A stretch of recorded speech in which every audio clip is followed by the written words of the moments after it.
할렐루야. 우리 옆에 있는 분과 인사하십시다. 할렐루야. 반갑습니다. 오늘 주신 하나님의 말씀은 마태복음 10장 1절부터 23절까지 말씀이 되겠습니다.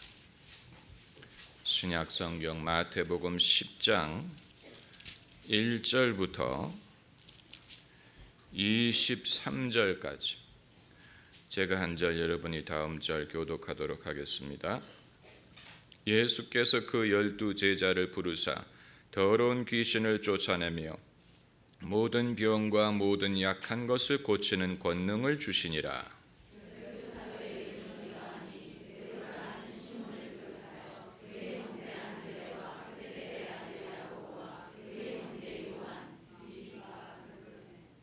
빌립과 바돌로메, 도마와 세리마테, 알페오의 아들 야고보와 다데오,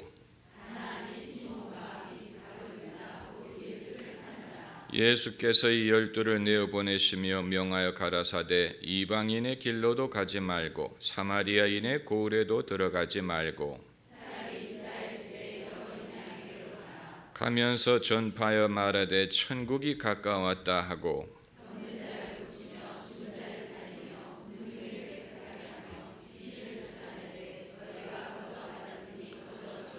너희 전대 금이나 은이나 동이나 가지지 말고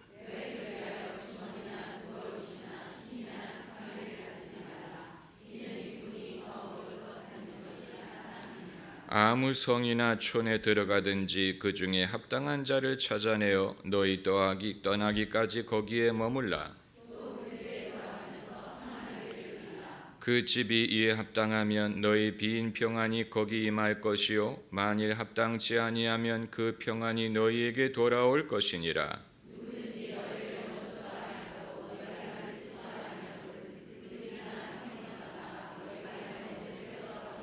내가 진실로 너희에게 이르노니 심판날에 소돔과 고모라 땅이 그 성보다 견디기 쉬우리라.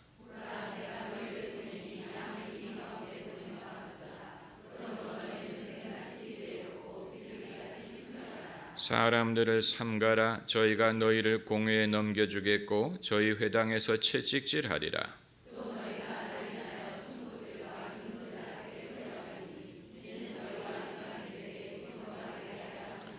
너희가 너희를 넘겨줄 때 어떻게 또는 무엇을 말할까 염려치 말라. 그때 무슨 말할 것을 주시리니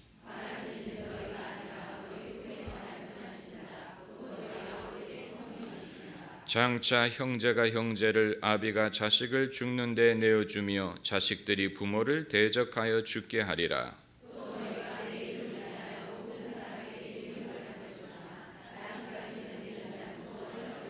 다같이 이 동네에서 너희를 핍박하거든 저 동네로 피하라.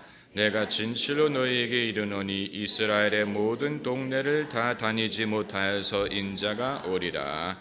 아멘. 예수께서 12 제자들을 키우신 목적은 그저 당신을 따라다니면서 배우게 하기 위한 것뿐만이 아니고 당신의 사역을 담당하게 하기 위한 것이었습니다. 이 본격적인 사역은 예수님이 떠나가신 후에 이루어질 것이지만 그 이전에 예수님이 아직 순환당하시기 이전에 이 12명을 단기간에 보내신 적이 있습니다. 그것이 오늘 본문의 사건입니다. 이것은 예수님이 순환 받으시기 이전에 이들을 잠정적으로 일시적으로 보내서 복음을 전하게 하신 사건입니다. 이들이 가서 복음을 전하는 것뿐만이 아니고 병자를 고치고 문둥병자를 깨끗게 하고 심지어 죽은 자를 살리라고 명하셨습니다. 그렇게 할 수 있는 권능을 그들에게 주어서 보내셨다고 했습니다. 신학자들은 이 사건의 의미에 대하여 갑론을박합니다. 예수께서 당신의 사역을 확산시키기 위해 이 일을 하셨다느니 종말을 앞당길 것이라고 예측을 하셨다느니 이렇게 함으로써 예수님이 기대하시던 천국이 도래하리라고 기대하셨다느니 여러 가지 의미를 부여하는 사람들이 있는데, 그러나 그것보다는 제자들에게 사역의 경험을 갖게 하고 사역의 맛을 보여주기 위해 이 일을 시키셨다고 보는 것이 옳습니다. 제자들이 밤낮 예수님의 뒤를 쫓아다니면서 예수님의 하시는 일을 구경이나 하는 것이 아니고 이들도 직접 예수님의 이름으로 나가서 예수님 하시던 사역을 본인들도 해보게 하기 위한 것입니다. 여러분, 진짜 신앙 훈련은 어떻게 하느냐? 진짜 신앙 훈련은 정보를 습득하는 데서 끝나는 것이 아니고 직접 해볼 기회를 주는 것입니다. 말씀만을 전하는 것뿐만이 아니고 병자 고치는 일, 또 귀신을 내쫓는 일, 심지어 죽은 자를 살리는 일, 예수님이 하시던 일을 우리도 해볼 기회를 얻는 것, 그것이 제자 훈련이에요. 나를 믿는 자는 내가 한 일을 저도 할 것이요 이보다 더 큰 일도 하리니 이는 내가 아버지께로 감이니라고 말씀하셨습니다. 많은 사람들이 예수 그리스도를 본받자라고 말하지 않습니까? 예수 그리스도를 본받는다는 말이 무슨 뜻인지는 불분명하지만 일단 듣기에 좋습니다. 예수님을 본받자, 얼마나 듣기 좋습니까? 그런데 이들이 예수님을 본받자라는 말로 의미하는 것은 주로 도덕적인 면을 말하는 것입니다. 예수님처럼 거룩하다든가, 예수님처럼 의롭다든가, 예수님처럼 천국의 윤리를 실천하자, 이런 취지로서 예수 그리스도를 본받자라는 말하기를 좋아하는데, 그러나 그들은 예수님의 도덕은 본받으려고 하면서 예수님의 행위는 본받을 생각을 하지 않아요. 예수님이 병자 고친 것, 그거 본받으려고 하지 않고, 예수님이 귀신 내쫓는 것, 그것 본받으려고 하지 않고, 죽은 자를 살리는 것, 그건 아예 본받을 수 있는 것이 아니라고 생각합니다. 이것은 예수 그리스도를 부분적으로만 아는 것이고 부분적으로만 본받으려고 하는 것입니다. 예수님을 부분적으로만 믿는 것입니다. 예수님을 의로운 분, 의로움을 가르친 분으로만 믿지 성경에 기록된 예수님의 행적은 믿지 않는 것입니다. 거기에 대해서는 설사 믿더라도 우리가 그것을 본받을 필요도 없고 본받을 수도 없다고 아예 선을 그어 놓는 것입니다. 이것은 불신이요 무지함이요 예수 그리스도의 의도를 잘못 아는 것입니다. 그렇다면 만일 예수님이 사람들이 당신의 말씀과 이 도덕만을 배우기를 원하셨다면 무엇하러 예수님이 제자들을 파송하면서 당신이 하시던 사역을 그들도 그대로 하라고 명하셨겠습니까? 이것은 이 12명에게만 해당하는 것이 아니고 믿는 모든 사람들에게 주시는 말씀이, 왜냐하면 마가복음 16장에 뭐라고 말씀하셨습니까? 나를 믿는 자에게는 이러한 표적이 따르리니 그들이 내 이름으로 귀신을 쫓아내며 새 방언을 말하며 또 손으로 뱀을 집으며 무슨 독을 마실지라도 해를 받지 아니하며 병든 자에게 손을 얹은즉 나으리라. 이것은 제자들 12제자들에게만 해당하는 말씀이 아니고 당신을 믿는 모든 사람에게 해당하는 표적이, 나를 믿는 자에게는 이러한 표적이 따르리라. 오늘날 대다수의 기독교인들이 이러한 말씀을 간과하고 그 말씀을 문자 그대로 믿기를 거부하여 예수 그리스도를 믿는데 그 믿음에 따르는 권세를 상실하고 이들이 전하는 예수 그리스도는 그저 도덕적인 선생으로서의 예수, 어떤 인류의 본보기가 될 만한 인간상으로서의 예수 이상의 하나님의 아들이 이 땅에 오신 것은 마귀의 일을 패하려 하심이라고 했는데, 이처럼 마귀의 일을 패하고 하나님의 나라를 권세로 세우시는 예수 그리스도를 증거하지 못한 것입니다. 우리가 수요일 저녁에 하는 성령의 은사와 사역 성경 공부는 사실 성경 공부가 아니고 제자 훈련이에요. 이제껏 막연하게만 생각했던 성령의 은사를 실제로 사역에 접목하는 법을 배우기 위한 것입니다. 못하러 은사를 사역에 접목하며 우리가 어떤 사역을 할 수 있다는 말이냐? 예수님도 당신의 제자들을 그렇게 키우셨습니다. 그렇게 해야 제자들도 예수님이 하시던 일을 해볼 수 있을 것이기 때문에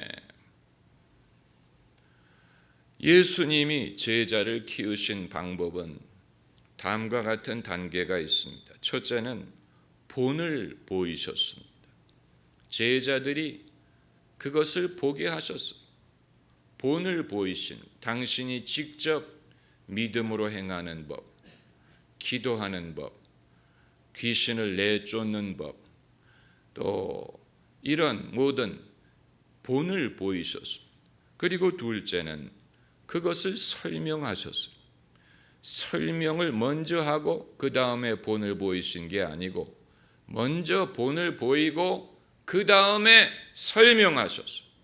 귀신을 먼저 내쫓은 다음에 너희가 이것을 행하지 못하면 믿음이 없기 때문이다 라든가 기도하지 않기 때문이다 라든가 설명하셨어요. 내가 성령의 능력을 힘입어 귀신을 쫓아내는 것이면 하나님 나라가 이미 너희에게 임하였느니라. 이런 식으로 너희가 겨자씨 하나만 있으면 이 산을 들어 바다에 던지우라 해도 그렇게 될 것이다 설명하셨어요. 그리고 세 번째는 제자들이 직접 해보게 하셨습니다. 그것이 오늘 본문 사건의 의미. 왜 예수님이 이들을 파송하셨느냐? 많은 자유주의 신학자들이 생각하는 것처럼 이것이 종말을 앞당길이라고 생각하셨기 때문이 아니, 그들은 이러한 제자도의 원리를 이해하지 못하기 때문에 예수님이 왜 이 일을 하셨는지를 이해 못하는 것입니다. 예수님이 이들에게 사역할 수 있는 기회를 주신 것입니다. 너희가 가서 해봐라. 너희가 가서 병자를 고치고 또 거저 받았으니 거저 주어라. 또 거기에 따르는 핍박도 너희가 겪어보고 그때 성령이 너희에게 하시는 말씀을 해봐라. 그들에게 기회를 주신 것입니다. 그리고 그 다음에 제자들이 돌아오면 거기에 대하여 모니터링을 하셨습니다. 어떤 일이 일어나더냐? 내가 너희에게 말한 대로 되지 않더냐? 그래서 제자들이 흥분해 가지고 돌아와서 말하기를 주여, 주의 이름으로 귀신이 순복하나이다. 제자들이 신기해 가지고 돌아옵니다. 왜냐하면 한 번도 해본 적이 없는데 주님이 분부하신 대로 해봤더니 놀라운 일이 일어나는 것입니다.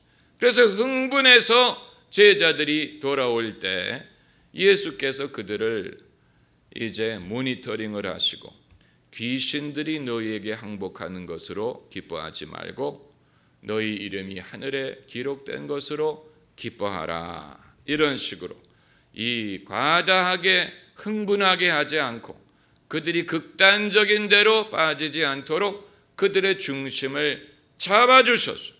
이것이 중요한 것입니다. 예수님은 제자들, 성도들에게 믿음이 있는 것을 보고 기뻐하셨지만 능력이 있는 것을 보고 칭찬하신 적은 별로 없어요. 내가 참 잘한다.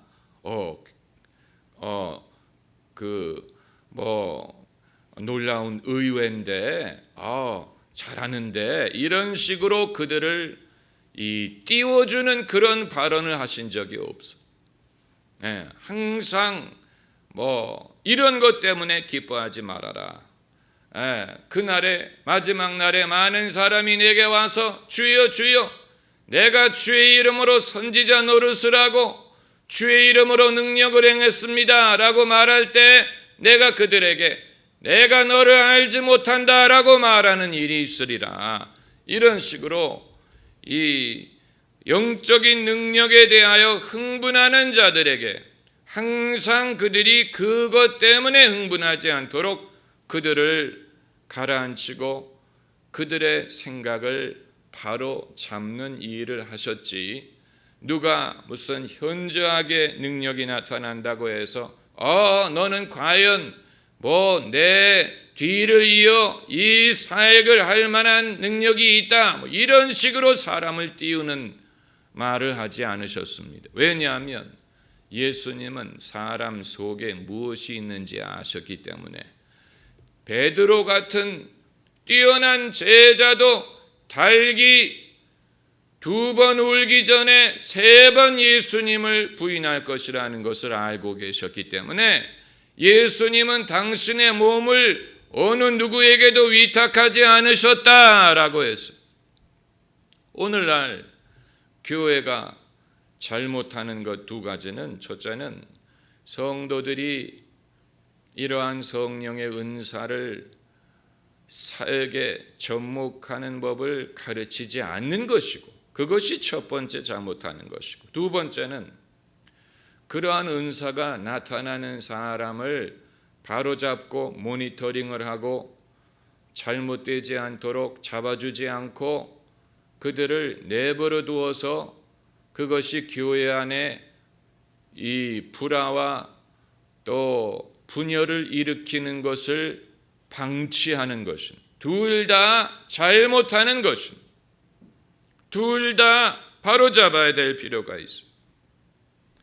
그런데 우리는 그냥 이론을 배우는 것만으로 흡족하게 생각을 하는데 문제가 있습니다. 이론을 배우면 그것만으로 제자가 될 수 있으리라고 생각을 합니다. 그래서 제자 훈련을 갈 때는 공책을 들고 갑니다. 많이 노트를 해야 되니까 많이 기록을 해서 많이 보존을 하고 나중에 다시 꺼내어서 읽어야 되니까 그게 제자 훈련이니까. 아니에요. 제자 훈련은 필기를 많이 함으로 이루어지는 것이 아니에요.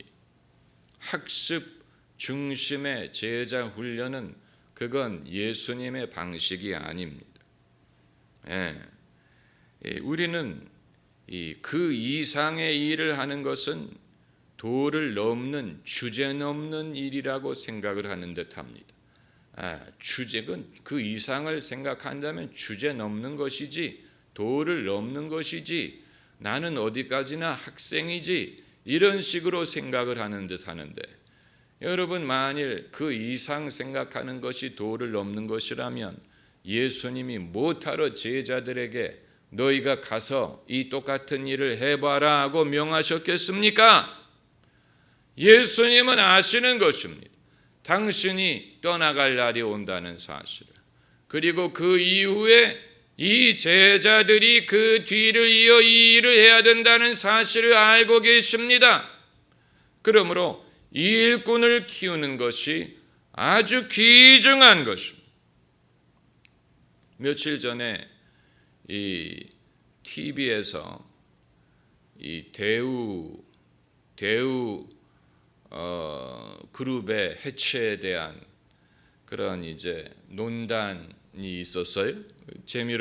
흥미로운 주제 아닙니까? 대우가 어떻게 해체가 됐느냐. 이제 그러면서 여러 명이 나와서 이런저런 얘기를 하면서 이제 대우와 또 다른 유수한 기업체를 비교를 하는 것입니다. 그래서 대우를 세운 이 K 회장과 또 다른 유수한 기업체를 세운 L 회장을 비교를 하면서 그 두 분이 경영 방식에 있어서 무엇이 다르냐.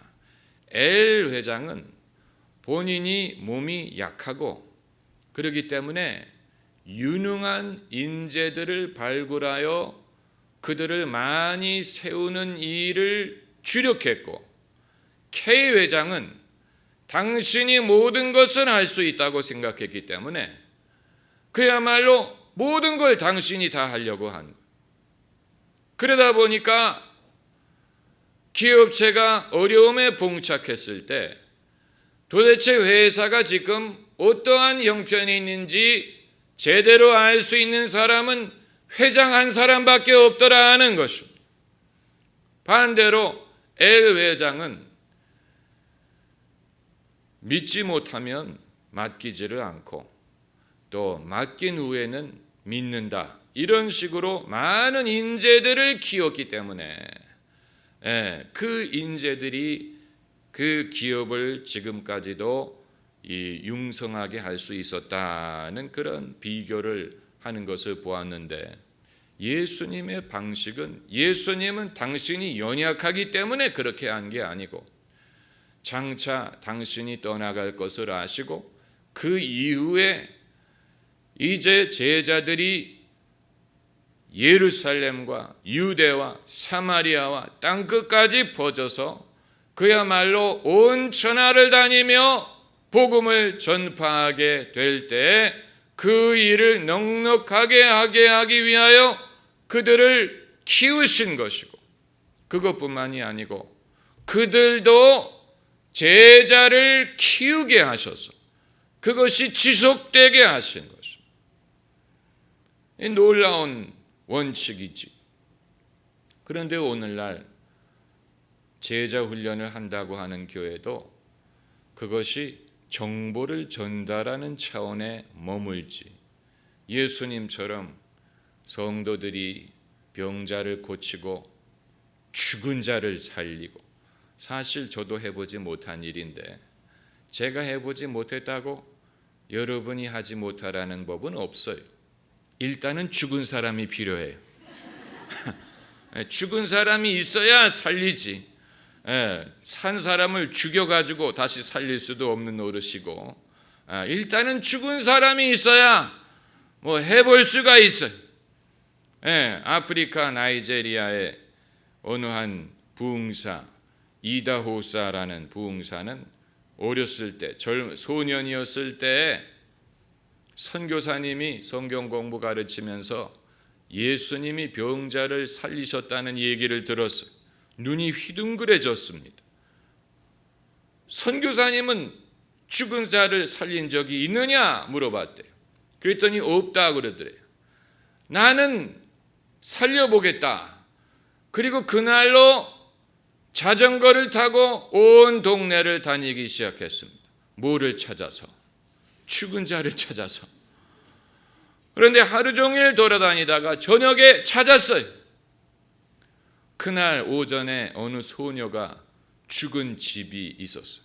그래서 그 집에 들어가서 내가 예수님의 이름으로 당신의 죽은 딸을 살리려고 왔다. 그런데 부모가 허용을 했나 봐요. 부모의 허락이 없이 어떻게 하겠습니까? 그런데 아무리 기도를 하고 아무리 외쳐도 안 살아나더래. 그래서 이상하다. 내가 뭘 잘못하고 있나. 그래서 성경책을 찾아봤어요. 예수님이 이 같은 소녀를 살리실 때 어떻게 하셨나 읽어보니까 달리다굼이라고 말하셨어요. 아, 내가 이걸 안 해서 그렇구나. 그래서 그 죽은 소녀에게 달리다굼 하니까 정말로 살아나더래요. 예, 이다호사의 사역에 이처럼 죽은 자를 살린 사례가 적어도 3-4번 더 있었다고 합니다. 예, 여러분 이런 일을 뭐 아프리카에서나 일어나는 일이다 이렇게 생각하면 안 돼. 우리 가까이에서도 얼마든지 일어날 수 있습니다. 어느 산모가 아기가 태어난 후에 심장이 멎어서 의사는 이 아기가 사망했다고 선고를 했는데 그 부모가 이 아이를 품에 안고 1시간인가 2시간을 계속해서 우리는 너를 사랑한다. 우리는 너희를 사랑한단다. 이 말을 해줬어요. 이 아기가 죽었다고 판정을 받았는데 그 아기를 품에 안고 우리가 너희를 사랑한단다. 너를 사랑한단다. 그랬더니 2시간 만에 그 몸이 따뜻해지면서 살아나더라. 이 인터넷에 확인된 사진도 나온 일이. 여러분 우리가 이게 남의 일이고 먼 옛날의 일이라고 마음속에 접어놓기 때문에 경험하지 못하는 것입니다. 예수님이 제자들에게 죽은 자를 살리라 그렇게 명하신 이유가 뭐겠습니까? 왜 그렇게 명하셨겠습니까? 그렇게 될 것이기 때문에 그렇게 명하신 것입니다. 할렐루야. 죽은 자를 살릴 줄 아시기 때문에 명하신 것입니다. 여러분, 우리는 가르치는 방법의 변화를 필요로 합니다. 그래서 가르치면서 이론만을 가르칠 게 아니고 본을 보여줘야 돼. 이렇게 하라. 그리고 성도들이 그것을 따라할 것을 장려해야 됩니다. 기도하십시다.